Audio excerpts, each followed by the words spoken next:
এটা এবছরের পুজোর অনুষ্ঠানের ছবি না? এটা গান মেলার ছবি। তুই গেছিলি? আমি গিয়েছিলাম, কিন্তু মেঘ জানে না। এটা একাডেমির প্রোগ্রামে আমি গিয়েছিলাম, ছবিও তুলেছিলাম, আর সেই জন্য পাশের ভদ্রমহিলা ধমক দিয়েছিল। আমি তো ভাবলাম গেল, একবার যদি মেঘের চোখে পড়ে যায় তাহলে। তার মানে এটাও মেঘ জানেনি? না, এটা ক্যালকাটা ইউনিভার্সিটির একটা প্রোগ্রামে, মেঘ জানে না। আর এটাও মেঘ জানে না, তাই তো? মেঘ অনেক কিছুই জানে না, বা হয়তো জানার চেষ্টাও করে না। আসলে আমি না ওর জীবন থেকে অনেক দূরে চলে গেছি। ওর কাছের মানুষের বৃত্তে আমি আর নেই। আজ তোর কথা বললো না বলে বলছিস? শুধু সেই জন্য না রে, আজকে আমার দিকে তাকায়ও নি। আমি যতক্ষণ কথা বলেছি ও মাটির দিকে তাকিয়েছিল। তোর এই না তাকানোটা স্বাভাবিক মনে হচ্ছে? দেখ, স্বাভাবিক না অস্বাভাবিক সেটা জানি না, তবে এটাই বাস্তব। দাদা ভাই, মেঘ নিজের উপর জোর করছে, এটা বুঝতে পারছিস না? হয়তো জোর করছে, বা এটাও হতে পারে করছে না।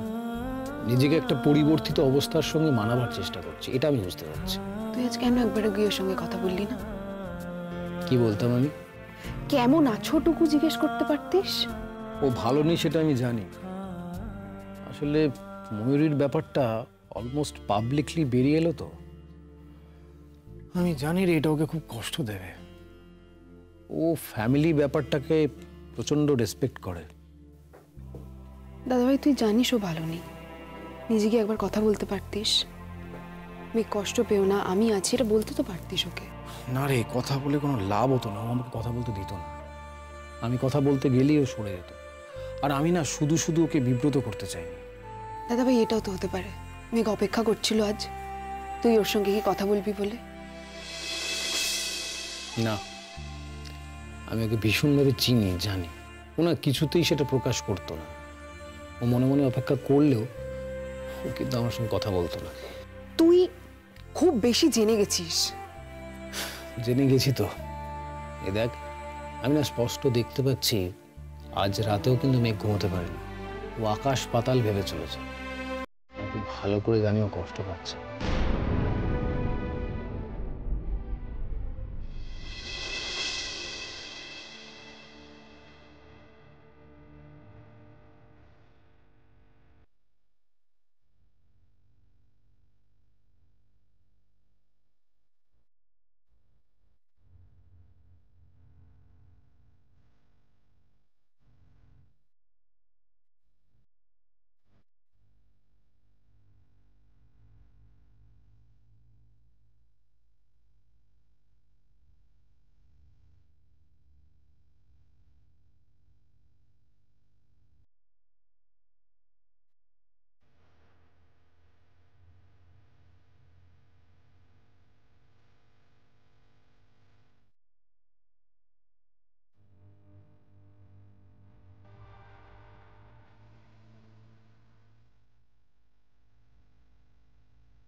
তুই কালকে একবার মেঘের সঙ্গে যোগাযোগ করবি? কেন বলতো? কেন মানে? 18 তারিখের আগে ওর সঙ্গে একবার কথা বলতে হবে না? না রে। কি না রে? তুই ওর সঙ্গে দেখা করবি না, কিছু বলবি না? না। দাদা ভাই, কি না না করছিস? ও যদি সেদিন সই করে ফেলে, জাজ যদি ডিসিশন দিয়ে দেন? সেদিনের কথা থাক গিনি, যাই হোক না কেন আমি মেঘের সব সিদ্ধান্ত সম্মান করব। আর মেঘ যদি ঝোঁকের মাথায় সবকিছু শেষ করে দেয়? ও আমার মতো ঝোঁকের মাথায় কিছু করে না কেন, অনেক ভেবেচিন্তে সবকিছু করে। ওকে না আমি আর ডিস্টার্ব করবো না। তাতে যদিও আমার কাছ থেকে দূরে চলে যায়, তাহলে জানবো যে ও আমার কাছ থেকে দূরে চলে যেতে চেয়েছিল, সেই জন্য দূরে চলে গেছে। ওকে আটকে রাখার জোর বা যোগ্যতা কোনোটাই আমার মধ্যে ছিল না। দাদাভাই তুই এত কিছু করলি, এটা মেঘকে ফিরে পাওয়ার জন্য নয়? না, একেবারেই না। তুই ভুল ভাবছিস। আমি যা করেছি মেঘের কাছে ঋণ শোধ করার জন্য করেছি, অপরাধের ভারটা কমাবার জন্য করেছি। আর তোরই কথা না বলায় যদি মেঘেরও অনেক কথা না বলা থেকে যায়, ও হয়তো অনেক কিছু বলার জন্য অপেক্ষা করছে। তাহলে জানবো যে ওর আর আমার মধ্যে সেই কথাগুলো কোনোদিনই হবার ছিল না। দাদাভাই তোরা দুজন দুজনকে ভীষণ ভালোবাসিস, এভাবে সবকিছু শেষ হয়ে যেতে দিস না প্লিজ।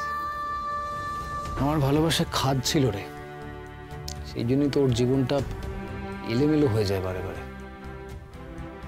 আমার না তোর কথাবার্তা কেমন লাগছে। তুই ভুল করেছিস, অন্যায় করেছিস, কিন্তু তারপর প্রায়শ্চিত্তও তো করেছিস, তাহলে কেন এসব বলছিস? সব পাপের প্রায়শ্চিত্ত হয় না রে।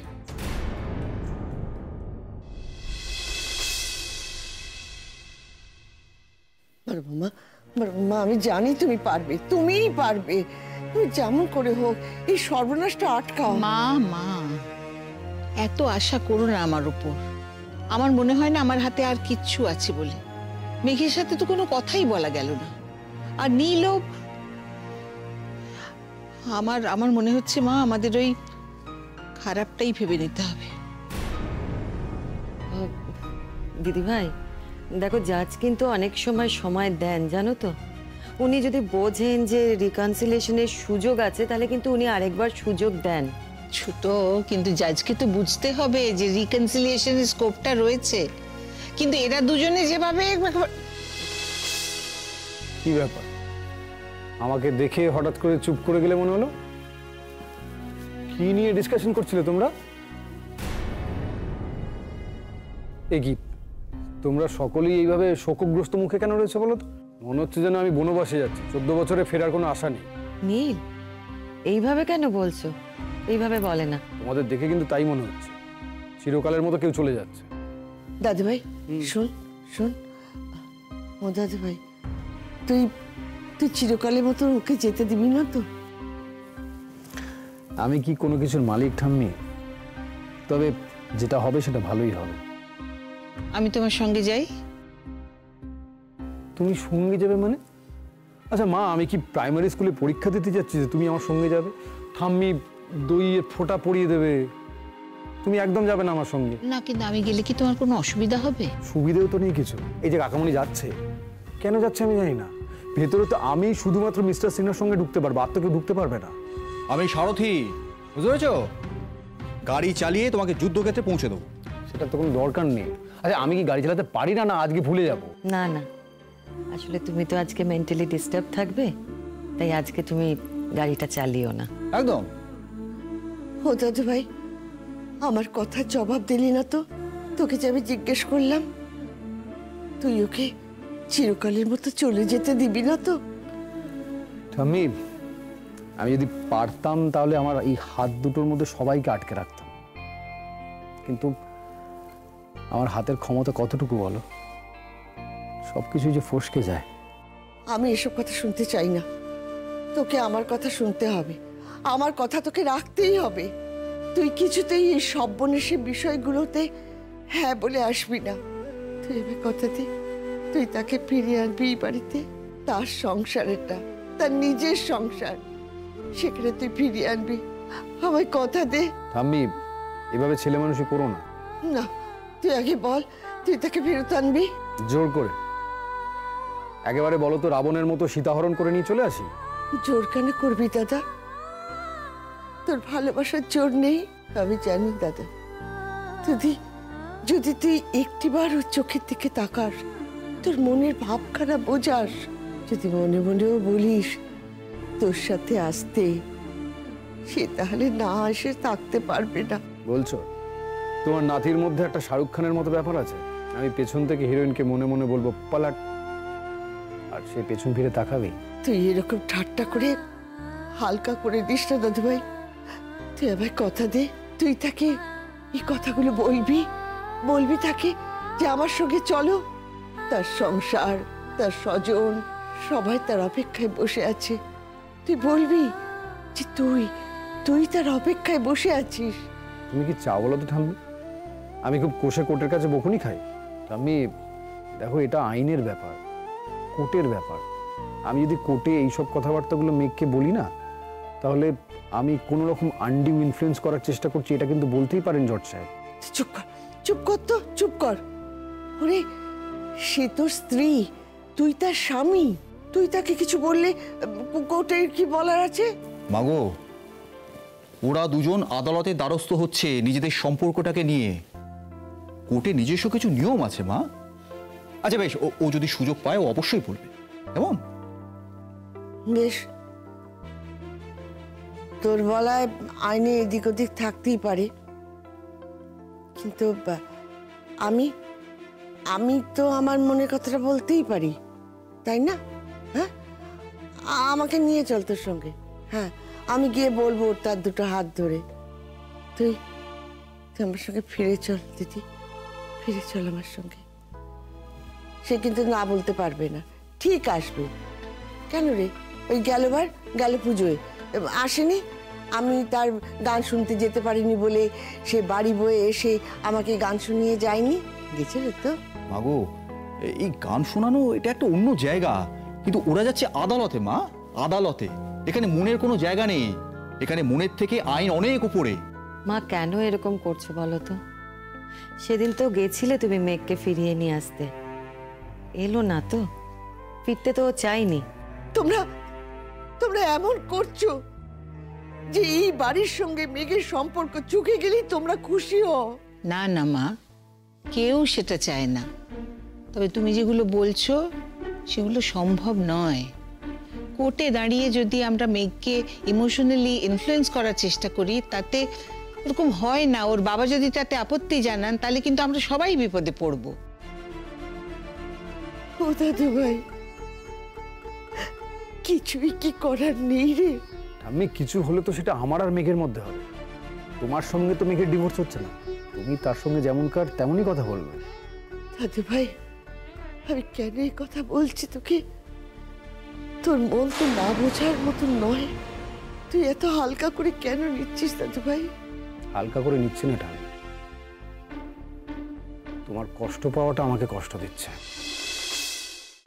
আমি শুধু এইটুকু প্রে করো, যা হবে সেটা যেন মেঘের পক্ষে ভালো হয়, মেঘের ইচ্ছে মতো হয়, ব্যাস এইটুকু। দাদু ভাই,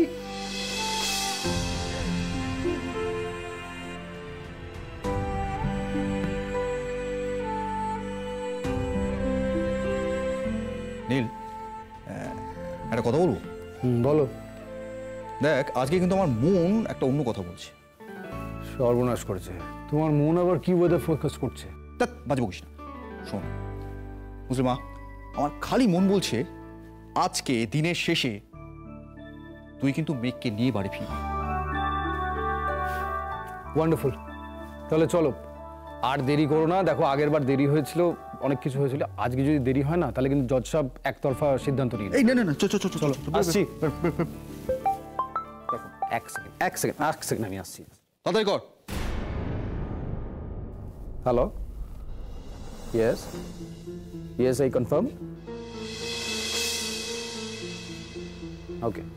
রে, নীল যেন সবটাকে কিরকম একটা স্বাভাবিকভাবে নিচ্ছে না, বড্ড লাইটলি। দিদি ভাই, তুমি এগুলো কিছু ভেবো না। ও হয়তো ভেতর ভেতর নিজেকে শক্ত করার জন্য এরকম করছে। কি জানি, বুঝতে পারছি না আমি। Yes, I'm sending you the mail in half an hour. Yeah, as soon as possible, please. Yes, I already confirmed them. Please confirm me the date. I have to book the tickets. Thank you.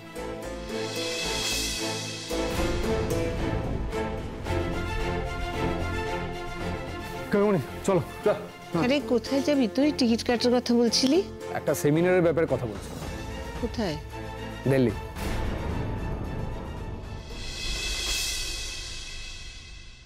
মেঘ, মেঘ, এই পিটিশনটা তুই তুলে নে মা। এই ডিভোর্সটা তুই হতে দিস না, এই সর্বনাশটা তুই ঘটে যেতে দিস না মা। মেঘ, আমি বুঝি মেঘ, আমি জানি তুই আর নীল একে অপরকে কতটা ভালোবাসিস। আমি জানি তুই যেমন নীলকে ছেড়ে ভালো থাকতে পারবি না, নীলও কিন্তু তোকে ছেড়ে ভালো থাকতে পারবে না। মেঘ, নিজের জীবনটা এভাবে তছনছ করে দিস না মা। আচ্ছা তুই বল, আচ্ছা কোন স্বামী স্ত্রীর মধ্যে ঝগড়াঝাটি হয় না, মনোমালিন্য হয় না, মন কষাকষি হয় না, বাগ বিতণ্ডা হয় না? কোন স্বামী স্ত্রীর মধ্যে হয় না বল? কিন্তু দেখ মা, ভালোবাসাটাই সবচেয়ে বড় কথা, তাতে সম্পর্কটা বেঁচে থাকে, তাই না? মেঘ, এই যে তোর বাপি আর আমরা সারাটা জীবন দুটো মেরুর মানুষ হয়ে পাশাপাশি রয়ে গেছি। কত ঝগড়াঝাটি হয়েছে, মন কষাকষি হয়েছে, আমরা কি কেউ কাউকে ছেড়ে চলে গেছি? কখনো না। আমরা একে অপরের পাশে আছি। আমি জানি মেঘ, বাপি হয়তো তোকে কিছু বলেছে, তো একটা কথা জানবি মেঘ, সবকিছু শেষে যদি বাপি তোর মুখে হাসিটা দেখে, সেটাই হবে বাপির সবচেয়ে বড় পাওনা। কিন্তু বাপির কথা শুনে যদি তুই সারাটা জীবন চোখের জল ফেলিস, সেটা হবে বাপির সবচেয়ে বড় শাস্তি। বাপি ভালো থাকবে না মা। মা, আমি ভালো থাকবো মা। আমি সারা জীবন চোখের জল ফেলে কাটাবো না মা। দেখো, আমি ভালোই থাকবো, আমি সুন্দর করে বাঁচবো, আমি ভালো করে বাঁচবো, তুমি দেখো। মেঘ,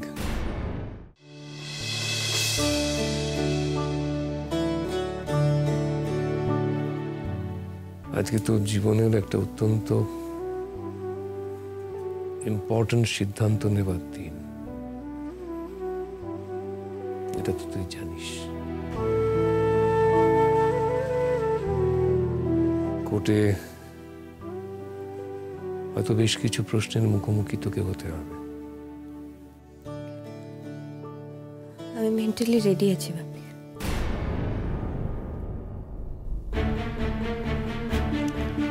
সেটা আমি জানি।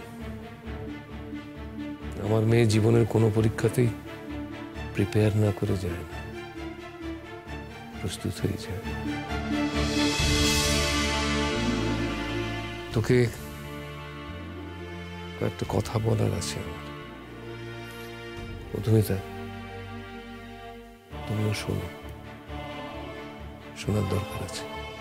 ওখানে একটা সময়ের মধ্যে যাওয়ার ব্যাপার আছে না? সময়ের মধ্যেই যাবে ও।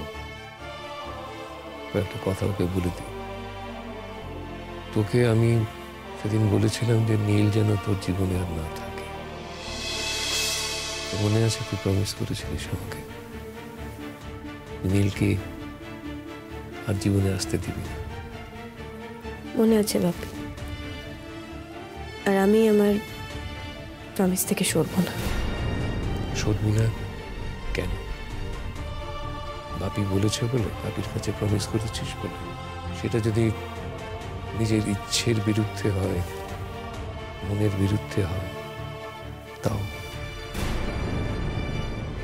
বাপি, আমি তোমাকে দেওয়া কথাটা রাখবো, কারণ তুমি যা বলেছো সেটা সত্যি। আমি তোমাকে দেওয়া কথা রাখবো, কারণ তুমি যা বলেছো একদম ঠিক বলেছো। আমি তোমাকে দেওয়া কথা রাখবো, কারণ তোমার কথায় যথেষ্ট যুক্তি আছে বাপি। আর আমি তোমাকে দেওয়া কথা রাখবো, কারণ আমি জানি তুমি আমার ভালোর জন্যই বলেছো। কোর্টে হয়তো তোকে প্রশ্ন করবে যে তুমি বিচ্ছেদটা চাও না ফিরে যেতে চাও। আমি জানি আমি কি উত্তর দেব। আর সেই উত্তরটা হলো তুমি আর ফিরে যেতে চাও, তাই তো? এই কথাটা বলার সময় বাপির কাছে করা প্রমিসটাই তোর সব থেকে আগে মনে আসবে, তাই তো? হ্যাঁ, আমি তো তোমায় বললাম। মেঘ, এই প্রতিজ্ঞার ঘেরা টোপ থেকে আমি তোকে মুক্তি দিচ্ছি।